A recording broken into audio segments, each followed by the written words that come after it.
Сайн байцгаана YouTube-чтэй та бүхэндээ шинэ оны мэндийг хүргэе. Ингээд Монзи суух тав тамир.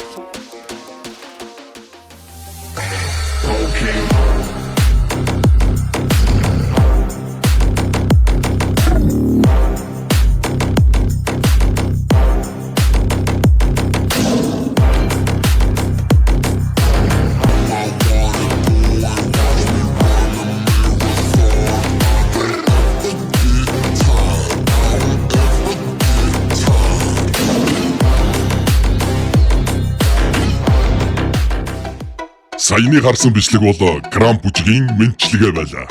Энэ бол уур хилэн, шудраг ус байдлын эсрэг тэмцлийг биеийн хөдөлгөөн болон нүүрний хувирлаараа илэрхийлдэг урлаг юм. Яг л рэпрүүдийн тэмцэл бидний үзэл бодол хипхоп дуу хөгжим шиг. Өнөөдөр би зүгээр нэг намтар ярихгүй.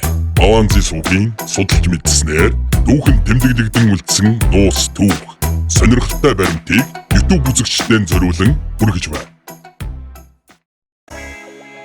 За залуусаа та нар хипхопыг хэдэн онд үүссэн гэж бодож байна вэ? Тэгвэл та бүхэнд нэгэн нууцыг дэлгэе. 1946 онд өөрөөр хэлбэл хипхоп албан ёсоор үүсэхээс 27 жилийн өмнө The Jublares гэх дөрвөн залуустай хамтлаг яг л рэп шиг үглээд эхэлчихсэн байсан юм. Хэрвээ та нар тэдний The Preachers and the Beer Dog сонсвол вау, энэ чинь яг л рэп бэн шүү дээ гэж уулга алдах болно. Сонсоод нэг үзээрэй. Энэ бүх зүйл 1973 оны нэгэн халуун зун Нью-Йоркийн ядуу дүүргийн орон сууцны гадаах шоу партинаас эхэлсэн гэдэгт та нар итгэх үү? Энэ үйл явдал дэлхийн хөгжмийн урлагт хувьсгал бол чадсан юм. 1973 оны 8 сарын 11 Bronx дүүр Glav Campbell буюу DJ Kool Herc гэдэг залуу өөрийн дүүгийнхээ хичээлийн шинжилгээний баярт зориулж блок партиг зохион байгуулжээ. Тэрээр хоёр пенс тоглуулагч ашиглаж хөгжмийн хамгийн эрч хүчтэй хэсэг буюу брейкийг ээлжлэн тоглуулж аяыг нь сунгаад шин зүйл дуршиж үзсэн байдгийг. Энэ бол брейк бит гэх төрлийн эхлэл байлаа. Нэг ёсондоо хипхопын анхны тулгуур аяыг зохиож тоглосон байж. Анхны MC бол тэрний найз Gogla Rock юм. Тэр шоуны хөтлөгчөөр ажиллаж байсан байна. Микрофон барьж, жүжигчдийг урамшуулж, үг хэлж байхдаа хэмнэлттэй аян дээр тасралтгүй, санаандгүй байдлаар үгийг ёстой нэг урсгаж өгчөө. Энэ нь үглээ буюу рэпийг үүсгэсэн түүхтэй юм. Бас л санаандгүй гайхалтай зүйл болжээ. Тэгэхээр рэп бүжгийн дараагаар хипхоп үүссэн болж таарч байна. Энд болсон үйл явдлаа санаа авсан хипхопын өвөг дээдэс загалмайлсан эцгүүд рэпрүүдээс дурдъя. Gogla Rock бүх зүйлийн эхлэл анхны MC Busy Bee Starski. Тэр бол айсны хаан байсан. Freestyle буюу шууд зохиож ярих урлагийг шоу болгож чадсан хүн юм. Мэлимэл миний хамгийн их хүндэлдэг хүн. Анхны супер MC тэр рэпт яруу найргийн нарийн техник, нийгмийн хүн утгыг оруулж ирсэн юм. Curtis Blow хипхопыг гудамжнаас гаргаж мөнгө олж болох бизнес гэдгийг баталсан анхны арилжааны рэпер. Grandmaster Caz үгний ур чадвар, техникийн мастер. Өнөөдрийн рэп тулаанууд болох батал тэрнээс ихтэй. Мөн 70-аад оны Бронкст бүлэг хоорондын цус мөргөлдөөн маш их байлаа. Африка Бамбата гэх залуу Black Spades хэмээх хамгийн том аюултай бүлэглийн удирдагч байсан. Гэхдээ тэрээр нэгэн аяллаа дараа хүчирхийллээс салхаж залуусын уур хилэн, хөгжим, бүжиг, уран зурагт чиглүүлэхээр шийджээ. Ингээд Universal Zulu Nation-ыг байгуулсан. Энэ бол хипхопын анхны албан ёсны байгууллага юм. За ингээд домгууд болон Монзигийн сонсдог, шүтдэг рэперүүд хэдий яаж гарч ирсэн түүхийг товч өгүүлье. 1984 он хипхопын амьд домог доктор Dre баруун эргийн салхийг цэвэлзүүлээ. Тэнд хаанчлаан тогтоо West Coast-ийн ноёрхлыг тэр лангалан тамгаллаа. Зүү эрэгт Wu-Tang-ийн шоулныг амьлуулж 9 баатрын дуу хоолой гудамж бүрийг цөөрөөд болов. Яг тэр жил нь Long Beach-с Snoop Dogg Doggy стилээ шидсэн. Дэлхийд даяар нэрээ тамгалж жинхэнэ од болж тэрнийг хипхоп од хэмээн хүлээн зөвшөөрсөн. Нас болон Biggie рэп техникийн хоёр оргил үг бүрэн сонсшиг өгүүлбэр бүрэн нэгэн түүх хурд ба аялгау нэгэн дор сүлэлдэв.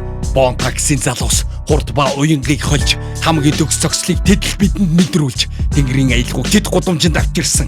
Тэр цагаас хойш хэмнэл бүхэн амилсан. DMX гудамжны хатуу амьдралыг архируулж хүчтэй хоолой хаард урсгалын галыг тэрэл дахиж бадрав. Детройтоос Eminem салхи мэддэгдэж цагаан эрс залуу дэлхийг цочирдуулав. Хамгийн хурдан өглөө амжилтыг цоо шинээр бичв. Өн зүгийн аялгаар нээлтийн хэмнэлийг халааш соцсайтын аялгау хэмнэл хүчээр авч бадарсан. 50 Cent тоглоомын дүрмийг өөрчлөв. Хипхоп гэдэг урсгалыг тансаг бизнес болголоо. Lil Wayne хамгийн нөлөөтэй MC машин, үг бүрэн зэвсэг. Тэр бол энэ үеийн хамгийн хүчтэй рэпер. Эцэст нь Маванзи шүтээ, мөнхийн домог Tupac Amaru Shakur.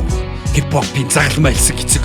Chance, All Eyes on Me-гэр дэлхий тэр байлдан дагуулна. Gangsta Brothers. Тэр бол энэ соёлын зүрх. Тэр бол өгшгөө. Тэр бол хип-хопын мөнхийн гэрэлт хүч. Манай үзэгчид хип-хоп, рэп, MC гэх үгнүүдийн утгыг мэдэж байгаа биз. Би харин илүү задлаад яриад өгье. Хип-хоп хэрвээ үгийг нь салгаж үзвэл маш гоё утга гарч ирнэ. Хип 19-р зууны сүүлээс Африкийн Америкчуудын англи хэл нь мэдлэгтэй байх, одоогийн трендийг мэдэх, нүдэн нээлттэй байх гэсэн утгаар хэрэглэж иржээ. Хоп энэ нь үсрэх, хөдөлгөөн, хэмнэл, бүжиглэх гэсэн утгатай. Тэгэхээр хип-хоп гэдэг нь мэдлэгийн хэмнэл гэсэн утгыг агуулж байна. Яагаад энэ урлагт ийм нэр өгсөн бэ? Агуу бүхэн энгийн зүйлээс санаа авч санамсаргүй байдлаар эхэлсэн түүх зөндөө байдаг шүү дээ. Хамгийн бодиттой түүх нь 1978 он Grandmaster Flash The Furious 5 хамтлагийн гишүүн Bigginsтэй холбогддог. Гэт Biggins нэг найзыгаа цэрэгт явуулахаар гаргаж өгөхдөө цэргүүдийн хөлөө зөрүүлж алах хэмнэлийг дуурайж хип хop гэж амандаа өглөөд найзтайгаа маазарч байжээ. Дараа нь тэрээр тайзан дээр гарахдаа энэхүү хип хоп гэсэн хэмнэлтэй үгийг хөгжмийн аян тааруулаад хэлж эхэлсэн байна. Энэ нэг сонсголонтой дагаад орилоход амархан байсан болохоор хүмүүст их таалагджээ. Тухайн үед бусад хөгжимчид энэ шин төрлийн үгэлдэг залуусыг хип хопперс гэж баг зэрэг оглож нэрлэдэг байлаа. Энэ үгийг дээр дүрдсэн Африка Бамбата буюу хип хопын 3 эсхийн нэг тэрээр анх удаа соёл хөдөлгөөний нэр болгон албан ёсоор ашиглаж DJ, MC, graffiti, break dance гэсэн 4 элементийг нэгтгэхэд энэ бүхнийг хип хоп соёл гэж нэрлэе гэж шийджээ. MC гэдэг нь Master of Ceremonies буюу ёслолын мастер гэсэн үгний товчлол юм. KRS-One хэмэх домогт рэпер хэлэхдээ рэпер гэж хэм бэ? Рэп гэдэг нь рэп буюу өглөх үйлдэлийг хийж байгаа хүнийг хэлнэ. Рэп гэдэг нь хэмнэлтэйгээр үг хэлэх, rhythm and poetry гэсэн үгний товчлол. Хэмнэл ба яруу найр гэсэн утгатай үг юм. Хип-хоп соёлын түүхэнд бүхэл бүтэн үеийнхний зүрхийг зүсэж хөгжмийн ертөнцийг гашуудалд давтуулж байсан маш олон гонигт мөчүүд байдаг. Juice WRLD-ийн зөгнөлт үхэл. Тэрээр Legends дуун дээрээ бид 21 нас хүртэл амьдрч чадахгүй байх шүү дээ гэж дуулсан байдаг. Тэр яг 21 нас хүрээд 6 хоногийн дараа нисэх онгоцны буудлын дээр тун хэдрүүлээд таалал төгссөн. Тэрний үхэл шинэ үеийн залуус гар тамхи, сэтгэл зүйн асуудал ямар ойрхон байгааг сануулсан маш эмгэнэлтэй үч байлаа. DMX-ийн сүүлчийн тэмц. DMX бол хип-хопын хамгийн хүчрэх хоолойтой, чин сэтгэлээсээ дуулдаг рэпер байсан. Тэр амьдралынхаа туршид хар тамхины хамаарал, хүүхэд насны гэмтэлтэйг тэмцсэн. 2021 онд тэрнийг эмнэлэгт ухаангүй хэвтэж байхад нь шүтэн бишрэгчт нь эмнэлгийн гадаа цуглаж тэрний төлөө залбирч дууг нь дуулж улс даяараа дүгшиж байсан. Тэр ялахыг маш их хүссэн ч даанч зүрх нь энэ бүхнийг дийлээгүй юм.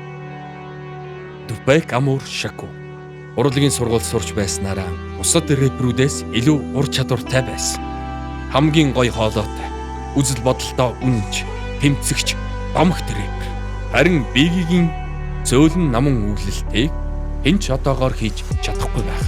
Хип-хопын түүхэн дэх хамгийн том арц. Хоёр агуу найз хожим нь 2 эргийн дайсан болж ердөө 6 сарын зайтай буудуулж нас барсан. Эдний үхэл хип-хоп дахь хүчирхийлэл ямар хортойг харуулж дэлхий даяараа гашуудал зарласан. За ингээд хип-хопчдын хамгийн нас нь дурдж байна. Jay-Z хип-хопын хамгийн анхны тэр бомтон рэпер. Eminem хип-хопын түүхэнд алмаазан 3 цомогтой цорын ганц рэпер. Lil Wayne баталгаатай бус тоогоор хамгийн их дуутай буюу 1500 гаруй дуу бичүүлсэн байдаг. 50 Cent хамгийн их буудуулсан рэпер. Хамгийн олон удаа баримтлагдж байсан рэпер DMX. Амьдралынхаа туршид бараг жил бүр баримтлагдж байсан гэхэд хэлцдэг. Баримтлагааны тоо 30 гаруй удаа. Wu-Tang Clan-ы ганцхан хувь цомог хөгжмийн түүхэнд хамгийн нууцлаг бөгөөд үнэтэй цомогт ордог. Тэд Once Upon a Time-ийн Shaolin нэртэй цомгоо ердөө 1% хэвлэсэн. Тэрхүү ганц пензийг $2 сая дуудлаар худалдаагаар зарсан байна. Энэ бол дэлхийн түүхэнд хамгийн үнэтэй зарагдсан хөгжмийн цомог юм. Тэр цомгийг худалдаж авсан хүн 100 жилийн турш олонний хүртэл болохгүй гэсэн гэрээ хийсэн байдгийн байна. Хамгийн сүүлд Tupac Amaru Shakur.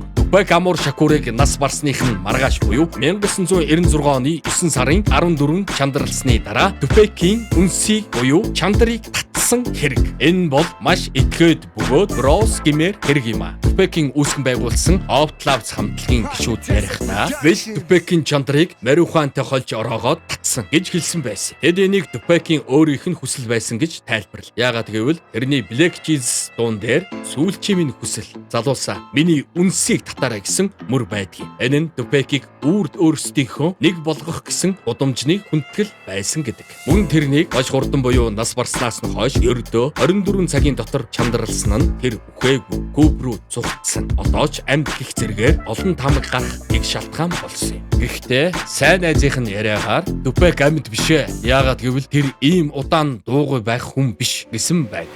Хипхопчид юуны тухай номлодог вэ? Хипхоп бол зүгээр нэг дуу биш. Энэ бол амьдралын тол, тэдний тэмцэл юм. Тэд хараал хэлэхтэй бус харин үнний хэлэхтэй анхаард. Рэперүүд бол гудамжны сэтгүүлчид юм. Тэд ядуурал, шудраг бус байдал, арьс өнгөөр ялгуурлан гадуурхах үзлийн эсрэг, харанхуй гудамжнаас гэрэл гэгээрүү тэмүүлэх тухай, өөрийгөө ялан дийлэх тухай, бас хайрын тухай дуулдаг. Grandmaster Flash-ийн D-Message дуу анхны гудамжны амьдралын хүнд хэцүүг дэлхийд зарласан юм. Хипхопчдын гол ураа миний амьдрал хэцүү байгааг би дуугаараа дамжуул дэлхийд хэлье. Надад боломж байгаагүй ш. Би өөрийгөө бүтээж чадсан. Чи ч бас чад. Жишээ нь Nas болон Kendrick Lamar бидний дууны үгийг өнөөдөр дэлхийн шилдэг сургуулиудад утга зохиол талаас нь судалж байна. За ингээд Bronx-ийн бодволоос эхэлсэн энэ соёл дэлхийг яаж өөрчилсөнийг та бүхэн маань харлаа. Хипхопын загламайлсан хэцүү домогт рэпер хойч үедээ захиж байна. Tupac-ийн тэмцэл, Eminem-ийн ур чадвар, DMX-ийн ноёрхол энэ бүхэн бидэнд нэг л зүйлийг хэлж байна. Хэн байх чинь,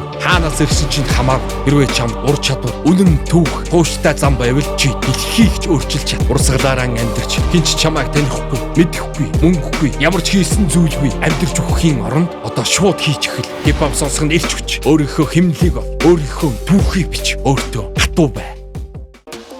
Эрхэм хүндэт ютубчтэй таны мэдэг шүтдэг рэперүүд энэ дурсагдаагүй бол санаа зовлтгүй. Комент хэсэгт бичиж үлдээгэй. Мөн миний бичлэг таалагдвал саб лайкан дарахаа мартаваа. Дэмаванзи суугтай хамт байсан ютубчтэй баярлалаа.